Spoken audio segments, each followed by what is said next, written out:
Kung gusto natin na ang ating buhay ay maibigay natin sa Panginoon, pati dapat ang ating mga associations, friendships, and the way we deal with people must continuously be surrendered to the Lord. Because according to 1 Corinthians 15:33, do not be misled, bad company corrupts good character.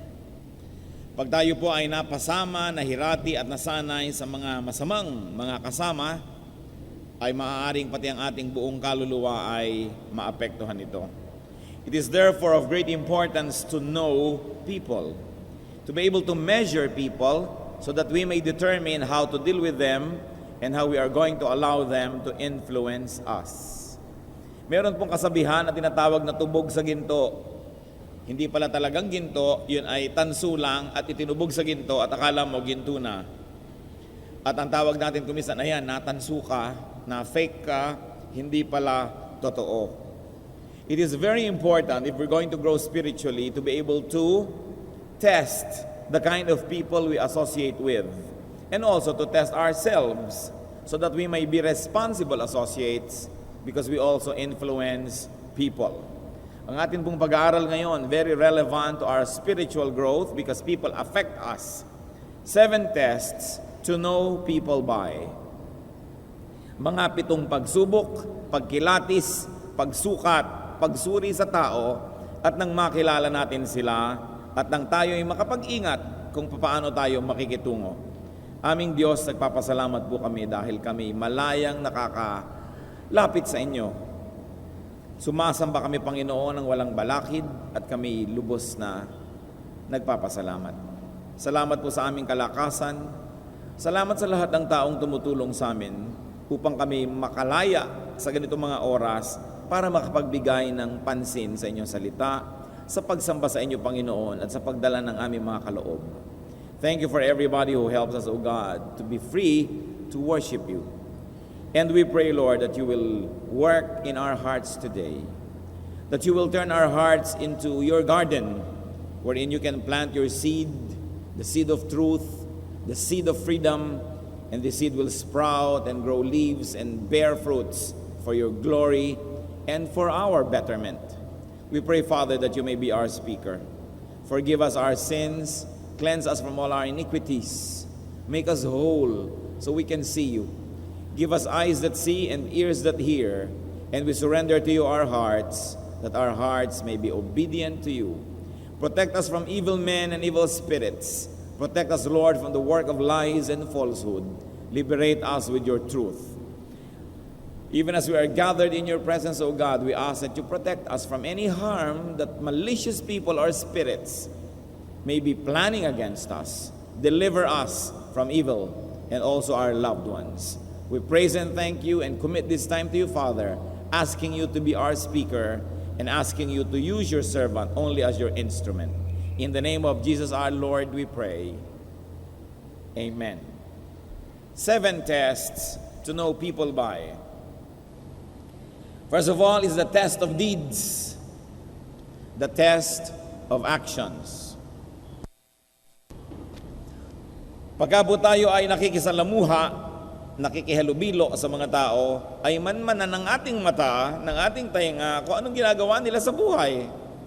Hindi para pakialaman ng buhay nila, kundi para malaman natin kung sila ba'y paniniwalaan natin o hindi. Test people's actions and deeds. In other words, what they do, their habits. Because what they do can be easily known, because it's in the present, then you can know it. Proverbs 20 verse 11, even a child is known by his actions, by whether his conduct is pure and right. So know people by what they do. Also, know people by what they did or by what they have been doing. Aalamin mo naman kung anong ginagawa ng isang tao nitong nakaraang taon, nakaraang 5 taon, dahil sa mga kwentuhan, sasabi niya, sasabi ng iba, malalaman natin yan. Kaya po ang mga employers, pagka nag-i-interview, tinitingnan nila sa iyong mga record kung anong ginawa mo the last 3 years or 5 years. That's why if you are into employment, it's not a good idea to be vacant for several months or years. Because your prospective employer will say, what have you been doing in the last 2 years? You have not been productive. Dahil tinitingnan yung nagawa na. Not by one isolated deed. We cannot judge a person by one isolated deed. Nagkamali minsan, nadapa, merong nagawang hindi tama. Yun ay tinitingnan natin by batting averages, by track record. Ano ba yung pattern ng ginagawa niya? Hindi yung minsang pagkakasala ay itatali mo na siya doon. Pero ano bang paulit-ulit niyang ginagawa? Ano yung kanyang habit? And never be taken by people's intention. Huwag kayong padadala sa ipinapangako, sa mga plano, sa sinasabing ito ang aking gagawin. Ang tingnan ninyo, ano na ba ang nagawa? Why? Because even Solomon, the wisest man who walked the face of the earth, said in Ecclesiastes 1:9, what has been will be again. What has been done will be done again. In other words, other people say it another way, history repeats itself. And the Bible asks, can a leopard change its spots? Unless a miracle happens, unless God intervenes, what people have been doing is what they will keep on doing all their life. So you want to have an idea what they will do tomorrow? Take a look at what they did yesterday. Now, that doesn't leave room for change because we can all change when we surrender ourselves to God and when miracles happen in our lives. But generally speaking, what has been will be again and history will repeat itself. Kaya tinitingnan po natin bago tayo magtiwala sa isang tao kung ano na ba ang nangyari sa kanyang buhay ng mga nakaraang buwan at taon. Kung nakikipagkaibigan tayo sa kanya ngayon, titingnan natin ano na ba ang ginawa niya sa mga naging kaibigan niya nung araw. Kung gusto niyang lumipat sa ating church, titingnan mo kung nakakailang lipat na ba to? Nakakailang away na ba siya? Nakipag-away na ba siya sa dati niyang mga kasama, sa dati niyang mga leader? Dahil malamang uulitin na naman niya yan. At kung may nanliligaw sa inyo mga dalaga, tingnan nyo, ilan na ba naging girlfriend nito? Ilan na ba ang pinaluha nito? Because chances are, mapapasama ka sa listahan. Huwag kang maniwala, babae, na mababago mo siya na yung pag-ibig. Maraming naniwala at ayan ngayon, nabigo. Kung hindi mo siya matanggap ngayon at yung kanyang baggage nung nakaraan, hindi mo matatanggap yung darating pa, so huwag ka na lamang magsayang ng panahon. Because we are products also of our past. As I said, while the Lord can give us a clean slate to begin again, it is not God but us who will repeat the same mistakes. Kasi meron tayong ganung tendency. Kaya nga sinasabi ko lagi sa mga counselees, marriage is not a reformatory institution. It is an institution and a relationship of acceptance. If you cannot accept the past of this person, and that past might just keep repeating, then don't bother to plan to spend the future with that person. Huwag tayo nagpapadala sa mga pangako. Kaya kung minsan yung mga interview, kung minsan sa mga beauty contest, hindi naman yan na naglalabas ng katotohanan yung what will you do if? What will you do if you had 10 million pesos? Siyempre ang sasabihin niya, I'll give it to the children of the world. I'll give it to world peace. Kasi what will you do Ang itanong mo, what have you done with what you already received from the Lord? And then you will know what they will do to that which they still will receive. Look at the track record of people. Pagka hindi sila naging mabuti sa mga naging mabuti sa kanila noon, huwag mong asahang magiging mabuti rin sa iyo. Kung may umuutang po sa inyo, mag-research kayo kung anong ginawa nila sa mga nautangan na nila nung araw. Kasi kung tinakbuhan nila yon, malamang tatakbuhan din kayo. Bagamat may pag-asa ang taong magbago, pero dapat yon pananaw natin na para umasa. Pero huwag kayo doon magpako ng lahat ng inyong plano at kung hindi mangyari at hindi nagbago, papaano? Test people by their fruits, which is very related. Test them by the results of their deeds and actions and habits. While they may deliver their promise, while they may do what they promise to do, take a look at what happened to what they did. Ano ang bunga ng mga ginagawa nila? Pag binigyan mo nga ba siya ng pera, bumubuti ang buhay niya o napapasama at nagkakabisyo? Pag binibigyan mo ba siya ng kapangyarihan, nagiging maibigin ba siya at matangkilikin sa mga tao o nagiging mayabang palalo? Pag binigyan mo ba siya ng van at sasakyan, gagamitin ba niya sa kabutihan o ililiko niya kung saan saang dilim? At kung sino-sino ang pinupuluputan niyang nagiging isang anino sila sa dilim na yon dahil binigyan mo ng van. Kaya po marami mga tao hindi dapat magkaroon ng sasakyan. Kasi pag nagkakaroon ng sasakyan kung saan-saan nakararating, nakagagawa ng mga himala na hindi dapat mangyari. Kaya may mga taong hindi dapat binibigyan ng pera, nakakabili lang sila ng mga drugs, nakaka-afford lang sila ng kanilang mga bisyo. So bago kayo magtiwala at magbigay ng hinahangad ng isang tao, itanong mo, ano kaya ang ginagawa niya? At anong nangyaring bunga sa mga ginawa niya noon? Matthew 7:20, thus by their fruit you will recognize them. Siyempre, ang santol ay hindi namumunga ng mangga. Kaya pag nakita mong pangit ang mga bunga, hindi lang isang bunga, kundi may isang pangit na laligaw na bunga, pero maganda naman yung iba. Pero pag nakikita mo ang papangit ng bunga, pangit ang puno. Yun lang ang ibig sabihin nun. Test people by their words. Matthew 12:34, for out of the overflow of the heart, the mouth speaks. Malalaman mo daw ang laman ng puso kahit hindi mo yan i-x-ray, kahit hindi mo yan i-ultrasound. Sa salita lang na lumalabas sa bibig, alam mo na kung anong laman ng puso dahil ang lumalabas sa bibig ay sa puso nagmumula. So test what they say. The words of godly people are truthful. Hindi mapandaya, hindi sinungaling, at hindi namimili ng konti lang na gustong sabihin para makapag-create ng wrong impressions. But they give you the whole truth. That's why even in the court of law, you are made to promise to declare the truth, the whole truth, and nothing but the truth. Pag may nagpunta po sa inyo at nagkukwento ng masama tungkol sa isang tao, maaring true, totoo yon. Pero ang tanong nyo, is it the whole truth? O pinili mo lamang yung mga hindi magaganda na sabihin para yung galit mo sa kanya ay lumipat sa akin at magalit din ako? Ikinukwento mo rin ba ngayon ang mabubuti naman niyang mga bahagi at mga ginawa o pinipili mo lang dahil ini-influensya mo ako? Zechariah 8:16, these are the things you are to do. Speak the truth to each other. And as we like to say again, the whole truth and nothing but the truth. Proverbs 8:7-8, my mouth speaks what is true, for my lips detest wickedness. All the words of my mouth are just, none of them is crooked or perverse. People of perverse speech, people whose words are unjust and untruthful, must never be trusted. Sapagkat ang mga pagsisinungaling nila, madali namang malaman Kung minsan kasama nyo sa isang event, mamaya ikukwento niya sa iba yung event na yun, napapansin nyo, iba na yata yung kwento. Maliban na lang, meron siyang memory problem, maaring iniiba niya ang kwento, so malalaman nyo, hindi truthful ang tao na ito. Nakakita na ba kayo ng isang taong 100% wrong? Sobrang success naman yon to be perfect. Kasi even to be perfectly wrong is a great success. Can you imagine? Perfect ka?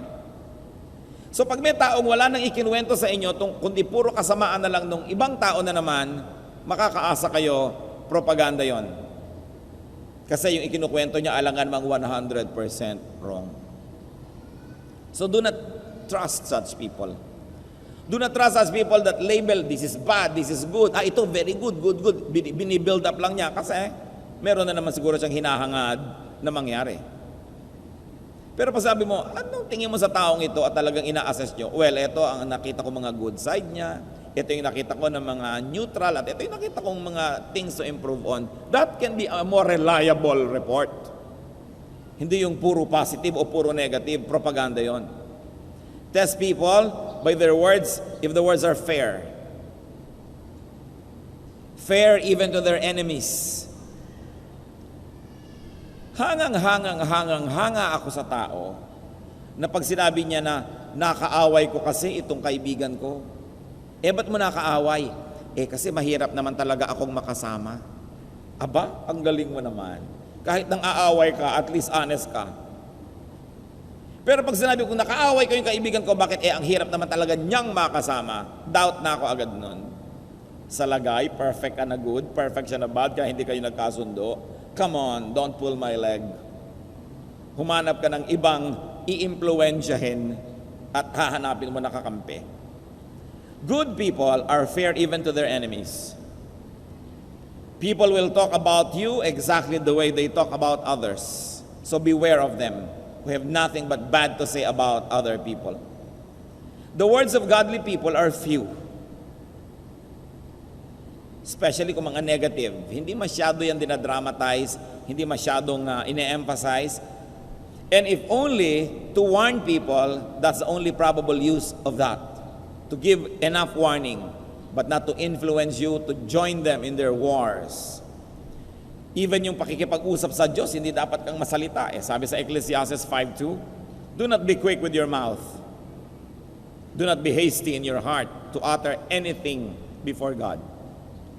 God is in heaven and you are on earth, so let your words be few. Kilalanin mo na ang Diyos ay Diyos, kaya lumagay ka sa lugar. And even these things are meant to talk about those that you promise before God and say to God directly. But even when you talk to people and when you make promises to them, God is present. So in a way, you are still speaking before God. The words of godly people are kind. Proverbs 15:1-2, a gentle answer turns away wrath, but a harsh word stirs up anger. The tongue of the wise commends knowledge, but the mouth of the fool gushes folly. So, godly people soothe with their words. They do not stir you up to anger. Kaya titingnan nyo rin, teka nga pala, bakit hindi ko naman nakakausap si person A, hindi ko naman siya nakikita, galit ako, nagalit ako. Sino bang nagpagalit sa akin? Si person B na kumausap sa akin. Therefore, ang ginawa niya sa akin, ginalit niya ako. So, hindi ito ministry ng godly people na manggalit ng iba. Nang hihikayat lang sila sapagkat gusto nilang makipagdigma at gusto nilang makakampi tayo. Kaya nila tayo ginagalit. Mga kapatid, itest nyo po yung mga tao na ang effect nila when they talk to you is that they leave you angry. Angry with the world, angry with other people you have not even talked to. Then you can become unfair because you have never heard the side of another person and you're already angry. It is not the godly way to deal with anything and anyone. So ask, are their words kind? The words of godly people are seasoned, templado, tempered. Hindi sobrang alat, sobrang anghang, sobrang tabang, templado.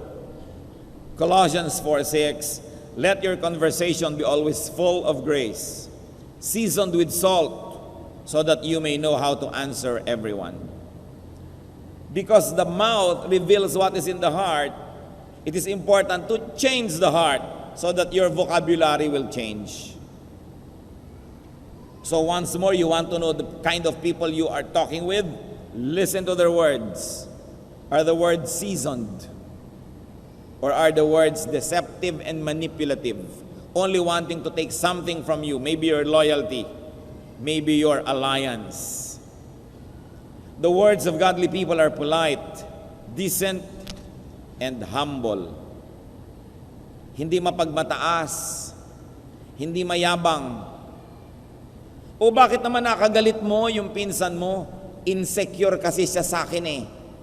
Ha? Ganun ka ba kagaling para ma-insecure siya sa'yo? O ba't nakaaway mo na naman yung isa mong tiya? Insecure siya sa akin eh. Magaling kasi ako, natetreten siya. Huwag kayong maniniwala sa mga tao na nagsasabi sa inyong insecure sila sa akin.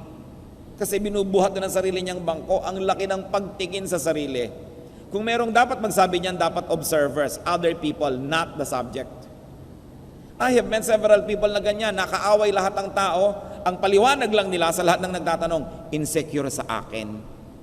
Are you so great so that people will be insecure with you? Tinitingnan po natin yung ganon. Ang yabang ng taong ito. Itinataas ang sarili. Ang laki ng pagtingin sa sarili. You know naman, the empty can strikes loud. Subukan nyo may malaglag na lata, isang puno at isang walang laman. Sino ang maingay? Yung walang laman. Kaya po pag may nag-away at pumupunta sa inyo yung isa, yung maingay, yung maraming salita, yung maraming demanda, kadalasan niya ng guilty. Bakit? Inuunahan na kayo para pag nabalitaan nyo sa iba, kampi na agad kayo sa kanya. We are talking about this, brothers and sisters, one and foremost because the influence of evil people affect our spirituality. They affect our attitudes, they affect our behavior. And we are bombarded by messages from so many people every day. That's why we should test not only the message, but also the messenger. Pagka mayroong dalawang nag-away na partido o hindi nagkasundo, ang igalang nyo yung tahimik, hindi yung maingay. At siguro yun ang talagang mas kagalang-galang, yun ang mas totoong tao. Pero yung lahat na lang pinagsabihan, idinaldalang lahat, yan ang huwag nyong pagtitiwalaan. Because the words of godly people are few. Now, another test that we can give to people is their attitude towards something wrong. Pag may mali, pag may problema, anong ginagawa nila? Pinapalalaban nila o nilulutas nila ang suliranin? Godly people right a wrong, not worsen it. Okay, hindi kayo nagkasundo. Anong ginawa ng isang tao? Pinalaki, pinagulo. Hindi makadiyos yan. Because God is God of peace. Amos 5:15, hate evil, love good. Godly people repair a damage, not aggravate it. Hindi pinapalaki ang maliit na problema. Godly people do what must be done, not avoid it. Hinaharap ang dapat na harapin at hindi ito tinatakasan. Romans 12:17, be careful to do what is right in the eyes of everybody. Brothers and sisters, be careful to do what is right in the eyes of everybody. It means not only in the eyes of those who are with you, but also in the eyes of those who are against you. That you will also pass their test. Na ang sinasabi mo sa partido A, pag sinabi mo sa partido B, pareho pa rin ang sasabihin mo because you are doing what is right in the eyes of everybody, not only in the eyes of your particular audience. Hindi mo iniiba-iba, ibig sabihin lang nun may deception. Godly people turn bad to good. They turn good to better. And whenever possible, by God's grace, turn better to best. Titingnan po ninyo ang ginagawa ng mga tao. If they turn something good to bad, then these are not godly people. If they turn something better to a lesser one which only becomes good, better na nga. Because we should increase in glory, in godliness, in correctness every day. Another test to know people by, and this is very important, the test of gratitude. Colossians 3:15-16. Be thankful. Let the word of Christ dwell in you richly as you teach and admonish one another with all wisdom, and as you sing psalms, hymns, and spiritual songs with gratitude in your hearts to God. So what is the verse telling us? That we should be expressive of our gratitude to God. It goes without saying that we should also be grateful to the instruments of God in our lives. That we should be grateful to people who do us good. That we should never forget people when they do good to us. Ang mga ahas lang po ang tumutuklaw sa mga kamay na nagpapakain sa kanya. Some years ago, there was this news that I heard about that happened in the United States. Sa United States po kasi pag tumawag kayo ng 911, lahat ng klase ng emergency, pupuntahan kayo ng pulis. Sa ibang city, dapat pag nag-911 kayo, less than 3 minutes, nasa bahay nyo na dapat ang pulis. Magrereklamo ka na pag wala pa. No? Sa ibang cities, 5 minutes. Sa iba, less. Merong natanggap yung 911 na call at natitrace naman nila yung telepono kung saan yung lugar, saang bahay yun, natitrace nila yan, nagpapatulong, hindi na nasabi kung ano yung dahilan, nabitawan na yung telepono, so pinuntahan ng mga pulis. Ano po ang nakita nila? Itong babaeng nakahandusay sa kanyang kusina, patay. At pagkatapos may mga dugo doon sa sahig na parang papunta doon sa kwarto, sinundan nila. Ano po ang nakita nila doon? Sino yung pumatay sa babae? Isang sawa na patay na rin. So ang babae pa lang ito ay may alagang sawa. At minsan, siyempre yung sawa, nagpakasawa, kaya dapat ang inyong kasama, tao na nagpapakatao. No? Yung sawa, nagpakasawa, nilingkis siya habang siya nagluluto. Akala niya siguro, nilalaro-laro lang siya. Baby, baby. Hanggang mamaya, sumisikip na ang mundo niya, nakahalata siya. At nung ayaw siyang pawalan, at nakita niya, threaten na yung life niya, tumawag na siya sa 911. Alam niyo naman yung mga kusina sa Amerika, nandun ang telepono. At nung hindi pa siya pawalan ng ahas na ito, obviously, kumuha siya ng kutsilyo at pinagsasaksak na rin niya yung ahas, kaya later on, namatay din, pero napatay muna siya. Moral lesson, alam niyo yan, huwag kayong mag-alaga ng sawa kung ayaw niyong malingkis. At paano niyo malalaman kung ahas ang isang tao? Tingnan niyo kung may mga inahas na. Diba? Dahil sabi nga natin, look at the history eh. Ngayon, you might have the privilege to be the first one. Wala kayong matitingnan. But chances are, kung yan ay more than 20, 30 years old, meron na yung track record ng kanyang behavior. Tingnan ninyo. Kung kinakagat niya yung mga dating tumulong sa kanya, kakagatin din niya kayo kahit tulungan niyo siya ngayon. Kung tinutuklaw niya yung mga dating gumawa sa kanya ng mabuti, at ngay galit na siya, tinutuklaw-tuklaw niya, asahan niyo, pag sa inyo nagalit, tutuklawin kayo. Naku, marami na tayong nakita, sweet na mga families, magkakaibigan, pasyal dito, labas doon, they have business together. Mamaya, minumura ang isa't isa, nagkakagalit dahil nag-awaya na sa pera. Yung mga sweet, kaibigan, naku, kung gaano kaya katagal na naman ito bago sila magpuntahan na naman at magdemanda. Ako, hindi po ako binayaran, hindi tinupad ang salita. Kasi tiwala kayo ng tiwala. Tingnan nyo ang track record. Kung marami nang nakagalit, chances are makakagalit din kayo. Isang napakalaking pagsubok sa pagkatao, dapat marunong tumanaw ng utang na loob.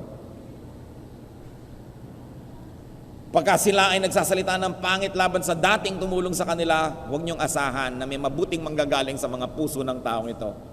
Ang Panginoon man, may pinagaling siyang 10 mga ketongin. Ilan ang bumalik para magpasalamat? Out of 10, only 1. Sa Luke 17:17, Jesus asked, "Were not all 10 cleansed? Where are the other 9?"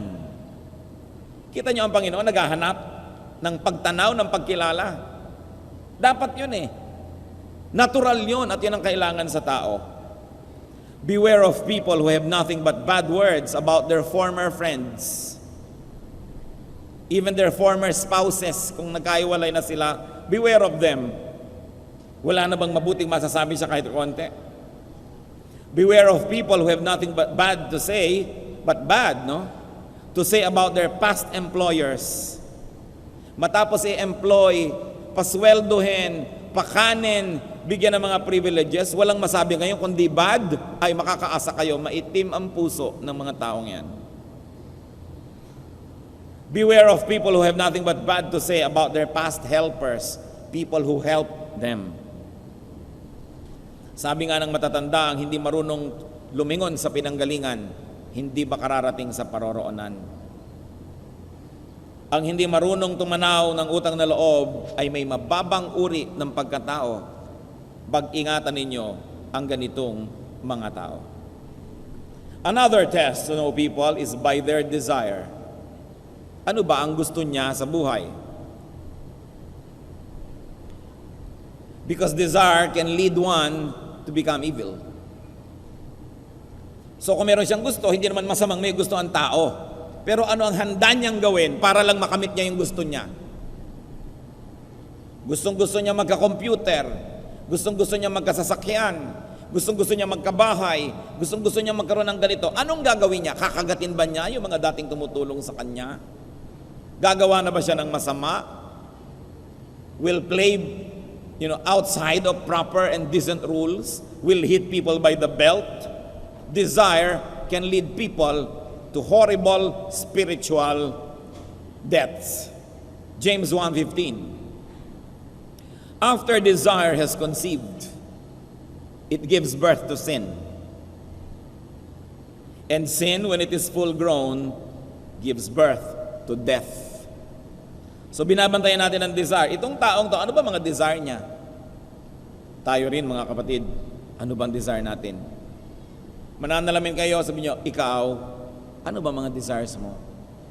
At ano ang handa kang lunukin, gawin, makamit mo lang ang iyong ninanais? What does it profit a man to gain the whole world and lose his soul to the devil? And yet many people make such bad trades and trade off. So beware of people's desires, because such desires can become their gods. Beware of people who desire material things too much. We all desire material things, pero kanya-kanyang degree. Tingnan ninyo kung yun na lang nang yun ang laging lumalabas sa bibig, yun na lang nang yun ang laging gusto. People who want to be famous, people who want power, and people who are into personal kingdom building. They want to keep building and building only for their ego. Nakikipag-compete sila sa kanilang mga kaibigan, sa kanilang mga pinsan, sa kanilang mga dating classmates. That's why they want to keep achieving and achieving. Not to be able to give up themselves to the world, but to build a tower of Babel for them. Para sa sarili. Another test to know people by is their treatment of lesser persons. At nilagyan natin ng open and close quotation yung word na lesser. Yung tao na sa tingin nila, less than they are. This could be your captives, your prisoners, physically or psychologically. Useless people, it makes mean people who have no use for you. People you have no use for, rather. And sometimes even beneficiaries. Be sensitive to how people treat people that they help.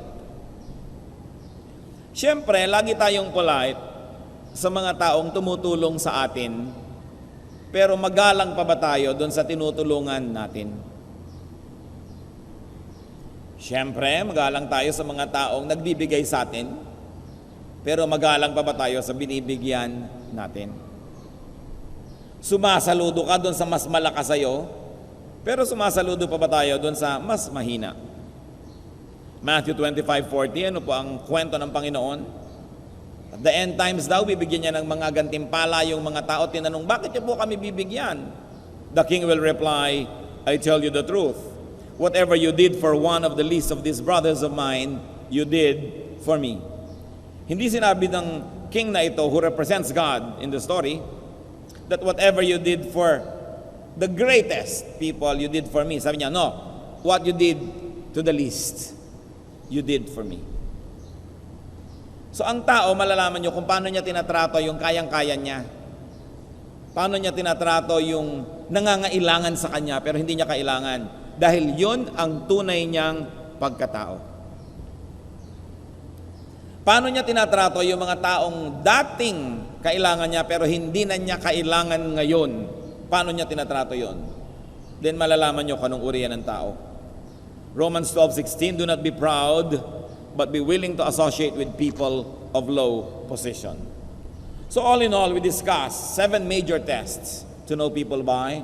Not to be judgmental, brothers and sisters, but to be wise. Sabi po ng Panginoon, be as innocent as doves, but be wise as serpents. Do not allow such people who fail this test to affect you, to influence you, because they will lead you to wrongdoing. Test and know people. Your associations can affect your opinion and thoughts, your activities, your spirituality, your future. Do not associate with evil and ungodly people. Minister to them, but do not associate with them. Do not support, encourage, and tolerate the works of ungodly people. That's why we are discussing it, so we can recognize it, so we will not tolerate and encourage it. Because the people of God must not tolerate wrong, but in fact must expose wrongdoing so it could be corrected. Test others, but more importantly, we should test ourselves. Panginoon, sa mga standards po na ito na aming binubulay-bulay, una po, pakisiyasat niyo po kami kung baka kami ang hindi papasa dito. Kami po ba ay mabuti sa aming mga pananalita? Mabuti ba kami doon sa mga taong di na namin kailangan? May katarungan ba kung kami ay magsalita tungkol sa mga tao sa aming paligid? Marunong ba kami, Panginoon, magpahalaga at tumanaw ng utang na loob? Ganon din, Panginoon, turuan niyo kami na sukatin, suriin ang mga tao, lalo na yung may mga influensya sa amin. Baka madala nila kami sa mali. Baka kausapin kami ni Satanas sa pamamagitan ng bibig nila. Ituro niyo po sa amin maging maingat. At bigyan niyo po kami ng karunungan na makitungo sa mga tao, lalong-lalo kung nakita namin na merong mga dapat kaming pag-ingatan. Ituro mo sa amin ang marapat. Ipatawad mo po sa amin, Panginoon, kung nagkamali kami na nakikiisa, nakikiayon, sumusuporta sa masasamang tao at sa masasama nilang ginagawa at sa kanilang mga pandaraya. Ituwid niyo po kami nang ang ibinibigay niyo sa aming lakas, kayamanan, panahon, magamit namin sa pagsuporta sa tama at hindi sa mali. Teach us to be just. Teach us, Lord, to be correct in our dealings with people. But above all, teach us to be just and correct ourselves. Manalangin tayo ng matahimik, mga kapatid, at humingi tayo ng leading from the Holy Spirit as to what we may pray for and who we should pray for in reaction to these reminders from the Word of God.